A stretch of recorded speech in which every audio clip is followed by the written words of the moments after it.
हाय hi. Moon Knight का episode 5 आ चुका है as the title asylum. Moon Knight episode 5 शुरू होती है जहां से एपिसोड 4 खत्म हुई थी हाय से, और दिखाया जाता है कि टॉयलेट बताती है दोनों को, स्टीवन और मार्क को, कि ये आफ्टर लाइफ की जर्नी है। तुम यहाँ से जाओगे, अगर तुम्हारा जो सोल है वो बैलेंस्ड हो जाता है, तुम पैराडाइज में जी सकते हो, तो तुम यहाँ पे रेत की मूर्ति बन के रह जाओगे। अब जैसे ही वो उनका हार्ट वेक करती है एक फेदर के साथ, तो इनका बहुत ज्यादा फ्लक्चुएशन आ रहा होता है। तो वो बोलते हैं दोनों हार्ट कंप्लीट नहीं, अपने जाओ, जो भी तुम्हारी बातें हैं वो पूरी देख के और तुम्हारे पास्ट को जानो दोनों अच्छी तरीका से, तब जाके तुम्हारा ये बैलेंस होगा, तब तुम पैराडाइज में जा सकते हो, तुम जो चाहो वो कर सकते हो। तो ऑलरेडी इतना बोल ही रही थी, तभी स्टीवन भैया हमारे चले जाते हैं वो मेंटल असाइलम में। वहां पे हैरो उनके सामने बैठा है, वो उससे बात कर रहा है, बोल रहा है तुम्हारे अंदर बहुत पेन है, मैंने तुम्हें नहीं मारा, तुम्हारे अंदर बहुत सारे प्रॉब्लम, दिमाग में बहुत ज्यादा परेशानियां हैं। लेकिन वो इन सारी बातों को नेग्लेक्ट करता है और समझ जा रहा है कि हैरो यहाँ पे कुछ चाले चल रहा है। तो वो क्या करता है, एक पिरामिड लाइक स्ट्रक्चर उठाता है और उसको मारने के लिए उठता है। तभी हैरो सिक्योरिटी को बुला देते हैं और सिक्योरिटी से पकड़ के बैठा ही रहा होता है। तब तक वो सिक्योरिटी को बोलता है इसके साथ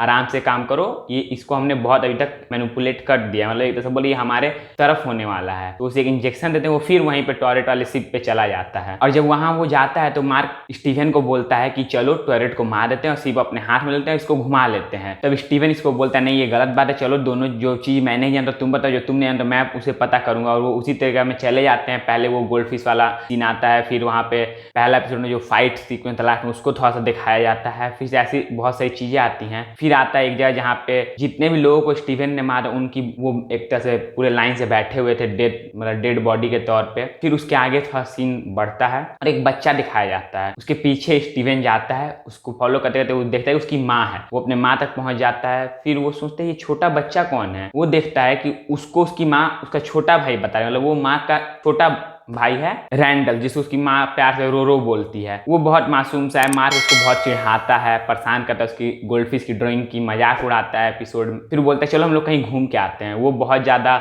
स्टीवन ग्रांट की टॉम बस्टर की कहानियां देखा करता था, तो उसको एक्सप्लोर करने में बहुत मजा आता था। तो वो अपने छोटे भाई को एक केव में लेके जाता है, उसके पीछे पीछे स्टीवन भी जाता है, लेकिन मार्क नहीं चाह रहा होता कि वो उसके पीछे जाए, इसीलिए स्टीवन मार्क को बाहर ही लॉक कर देता है। वो उसके पीछे जाता है, केव में जाता है। केव में अचानक पानी बढ़ने के कारण उसकी डेथ हो जाती है डूब के, और उसका जो भी उसका डेथ हुआ उसके पीछे का जो मेन कल्प्रिट मार्क को बताया जाता है, और उसे बहुत ज्यादा कोसती है उसकी माँ कि तुम्हारे चलते वो मर गया, तुम उसको देख के खुश नहीं रहते, तो हमें चिढ़ाते रहते थे, मतलब उसको बहुत ज्यादा नेगेटिव बोलती है। उसके छोटे भाई के मरने के बाद उसका जब बर्थडे आया था, उसके पिता उसके लिए केक वगैरह लेके आए थे, लेकिन उसकी माँ नहीं आती है, बोलती है मैं उसके बर्थडे में नहीं आऊंगी। एक साल बीत जाता, फिर अगले साल फिर उसका बर्थडे आता है, उसकी माँ नहीं आती है। उसकी माँ वहीं पे रह के मतलब कुछ पी रही होती है, क्या पी रही होती है तो आपने अगर एपिसोड देखा था आपको पता ही होगा, पी रही होती है और उसको बहुत ज्यादा बोलती है तुम यही चाहते तुम अकेले रहना चाहते थे, इसीलिए उसे वहां ले जाकर मेरे बेटे को तुमने मार दिया। वहां पे मार्क बहुत ज्यादा गुस्सा होता है, वहां चले जाकर अपने रूम में अपने आप को बंद कर लेता है। फिर यहाँ से उसका पीछा हमारे स्टीवन भैया कर रहे थे और बोलते हैं अपनी माँ को तुम ये बहुत ज्यादा गलत करिए, क्या कर रही हो माँ। लेकिन जैसे ही वो लास्ट फ्लोर पे जाने वाले रहते हैं, वहां से उसे स्टीवन खींच के ले आता है और वहां से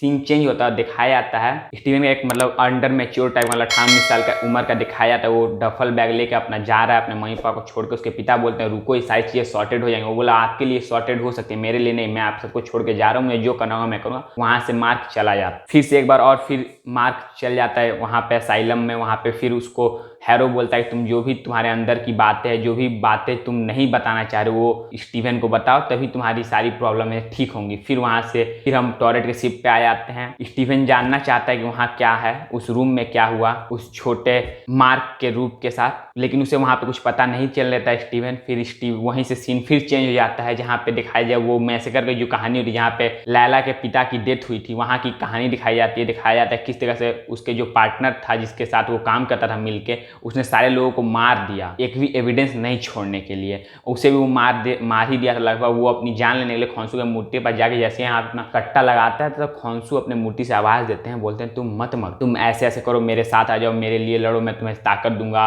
एक पावर दूंगा। तो वो बोलता है ठीक है। उस टाइम उसको तो उधर पीछे से स्टीवन बोलते हैं तुम्हें मैनिपुलेट करो, तुम्हें अपने इस्तेमाल के लिए कर रहा है, मतलब तुम्हारा फायदा उठा देता है। सीधे सीधी बात वो समझा रहा है कि तुम अपने आप को बचाने के लिए तुम ऐसे कैसे कर सकते हो। वो बोला उस टाइम मुझे कुछ नहीं समझ में आया था, इसलिए मैंने कर दिया। उसके बाद वहां से मून नाइट बनते हुए हमें दिखाया जाता है पहली बार जब मार्क भाई मून नाइट बने थे। फिर वहां से चेंज होता है, फिर आता है स्टीवन फिर स्टीवन बोलता है मार्क को, देखो ये ऑलमोस्ट सेटल हो गया, तुम अगर वो भी कहानी मुझे बता दोगे तो हमारा जो फेदर का वेट है और हर्ट का वेट दोनों इक्वल हो जाएंगे और हम यहाँ से बच के निकल जाएंगे। वो जैसे ये बोलता अगर तुम ऐसा नहीं कर, मुझे वो चीज़ें नहीं देखने दोगे, मुझे अपना पास्ट नहीं पता करने दोगे, तो तुम्हारे चलते और इतने सारे लोग मरेंगे, लायला मरेगी, इसके तुम एक नार्सिसिस्ट का मतलब उसको एक तरह से बहुत ज़्यादा बोलता है। वहाँ पे बहुत ज़्यादा गुस्सा हो जाता है, मतलब वो अपने पूरे सिर पे मारने लगता है, मार्क जोर जोर से एकदम मतलब पागल की तरह एक्ट करने लगता है। फिर बोलता है ठीक है हम वो देखेंगे नहीं, मैं तुम्हें बता देता हूँ क्या हुआ। लेकिन तब भी वहाँ पे वो नहीं मानता है स्टीवन। फिर मार्क उसे ले जाता है वो दिखाने के लिए। वो जाते हैं उस रूम में, उसकी माँ जोर जोर से गेट ठका रही होती है, बहुत तेज तेज लगा, मतलब तोड़ ही देगी, इतना तेज ठका रही होती है। उसी में ये दोनों देख रहे थे कि मार्क क्या कर रहा है। मार्क बहुत ज़्यादा डरा हुआ बैठा हुआ, और फिर अचानक से वो चेंज होकर वहाँ पे स्टीवन की बॉडी आती है और स्टीवन सारी चीज़ों को सजा के रखने लगता है। और जैसे ही वो रख रहा होता है उसकी माँ रूम में घुस जाती है, एक बेल्ट उठाती है, उसको बहुत जोर से मारने लगती है। लेकिन वो चीज़ हमें नहीं दिखाया जाता है और स्टीवन को मार्क बाहर लेके आ जाता है। उसका बताता है कि हमारी माँ ऐसी ही थी, तुम्हें बहुत ज़्यादा टॉर्चर करती थी, तो वो बोला तुम मुझे मार खाने के लिए ये किए थे। वहाँ पे उसको एक मुक्का जड़ के देते हैं स्टीवन भैया, मार्क भैया एकदम जबरदस्त वहाँ पे उसका मुंह में लग जाता है। फिर वहाँ से वो बताता है कि मैं तुम्हें नहीं चाहता कि तुम माँ की बुराइयाँ देखो, मैं चाहता सिर्फ तुम माँ की अच्छाइयाँ देखो, ऐसे देखो कि माँ तुम्हें बहुत ज़्यादा प्यार करती थी, इसीलिए मैंने इन सारी चीज़ों को छुपाया तुमसे, उसको तुम्हारे दिमाग से हटा दिया। फिर स्टीवन बोलता है मतलब तुमने अपने लिए मुझे, अपने फायदे के लिए मुझे बनाया था। ये बोलता है हाँ। फिर उनके बीच में डिस्कशन आगे बढ़ते बढ़ते मार्क बताता है कि हमारी माँ की भी डेथ हो गई है, तुम जिससे बात करते हो वो हमारी माँ नहीं है, हमारी माँ की 2 महीना पहले डेथ है। वो डेथ वाला सीक्वेंस दिखाया जाता है। मार्क अपने माँ को मरे शरीर को देखने नहीं जाता है अंदर अपने रूम में, बाहर से ही घर के वापस चला आता है।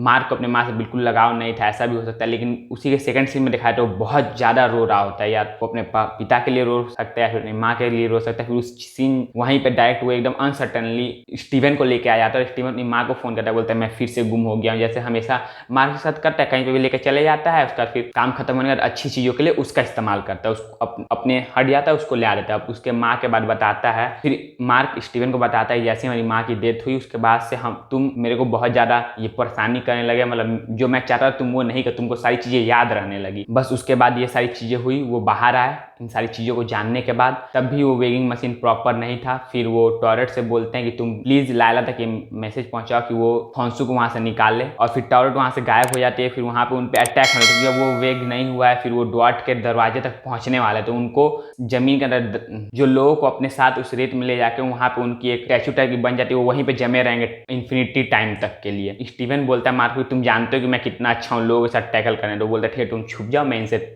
लड़ता हूँ। ये उनसे लड़ने लगते हैं मार्क भैया, लेकिन यहाँ पे वो पकड़े जाते हैं। वो उसे लेके सैंड में गिरने वाले रहते हैं, तभी यहाँ से हमारे स्टीवन भैया उठते हैं, एक बेसबॉल का बैट लेते हैं और सबको मारने लगते हैं, मार काट के खत्म कर देते हैं। तब तक स्टीवन भैया मार्क भैया वहाँ पे वो पूरी तरह से जांच के मतलब दबा के रखे हुए थे, वो जैसे ही उठने की कोशिश करते हैं, फिर पीछे से 2 और आ जाते हैं, उनके गर्दन पकड़े उन्हें नीचे गिराने लगते हैं। लेकिन स्टीवन जाता है और उनको मार्क भैया को बचाने के चक्कर में अपने नीचे गिर जाता है। फिर जैसे ही वो शिप के तरफ बढ़ना चाहता है, शिप ना ही रुकती है ना ही स्टीवन आगे बढ़ पाता है, और वहीं पे वो जम जाता है। और यहाँ पे जो वेट है सोल का और फेदर का सेम हो जाता है, वेगिंग मशीन बैलेंस हो जाती है, और वो एक प्लीजेंट सी जगह पे चले जहाँ पे म्यूजिक बहुत अच्छा प्लीजेंट म्यूजिक बज रहा होता है, वहाँ पे पहुंच जाते हैं मार्क भैया। अब स्टीवन का क्या हुआ क्या नहीं, वो जो ताबूत में हमें एपिसोड 4 में दिखाया गया था वो क्या था, इन सारी चीजों को नहीं क्लियर किया गया, ना ही मैंने कोई भी कॉमिक बुक पढ़ी है, तो मैं उसका ज्ञान नहीं दे सकता। लेकिन आज का एपिसोड बहुत ज़्यादा अच्छा था, मुझे बहुत मजा आया देख के। आपको कैसा लगा आप कमेंट जरूर कीजिएगा, और आपको क्या लगता है कि स्टीवन ठीक होगा, स्टीवन भी मार्क की तरह